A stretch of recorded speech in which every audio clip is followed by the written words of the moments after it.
Collector என் ஒவ்வொரு எரியுதுல அப்படி இருந்திருக்குமா? இல்லாட்டி அவர் சொன்ன மாதிரி ஒண்ணு சொல்லியிருக்காரு, எரியுதடி மாலா ஃபேனா போடு.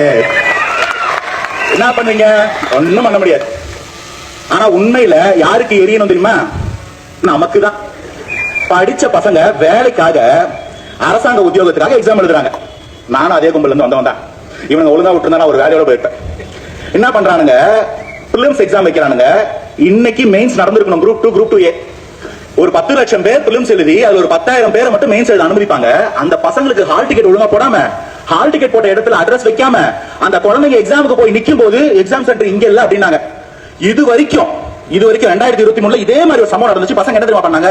சார் சார் சார் கொஞ்சம் பாருங்க சார், சார் உள்ளதா சார் இருக்க ஒட்டி இருக்கும் சார் சொல்லி கதறுவாங்க. இன்னைக்கு பசங்க என்ன பண்ணாங்க தெரியுமா? நேரா போய் ரோட்ல உட்கார்ந்தாங்க, மீடியால சொன்னாங்க, மீடியால மக்களுக்குள்ள கொண்டு போய் சேர்த்தாங்க. அடுத்த அரை மணி நேரத்துல நியூஸ் வருது. தவிர்க்க முடியாத காரணங்களால் இந்த தேர்வு ரத்து செய்யப்படுகிறது, திரும்ப இன்னொரு நாள் பண்ணி வச்சுக்கலாம். இந்த மாற்றம் எப்படி வந்ததுன்னு கொஞ்சம் யோசிச்சு பாருங்க. ஒண்ணும் இல்ல, அந்த பசங்க யாருன்னு உங்களுக்கே தெரியும்.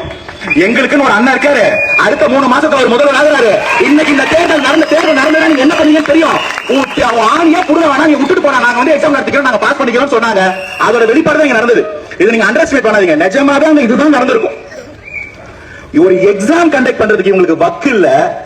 இவங்க உட்கார்ந்து இந்த நாட்டை ஆள்றாங்களா? இதை நம்ம நம்பிட்டு இருக்கணும்.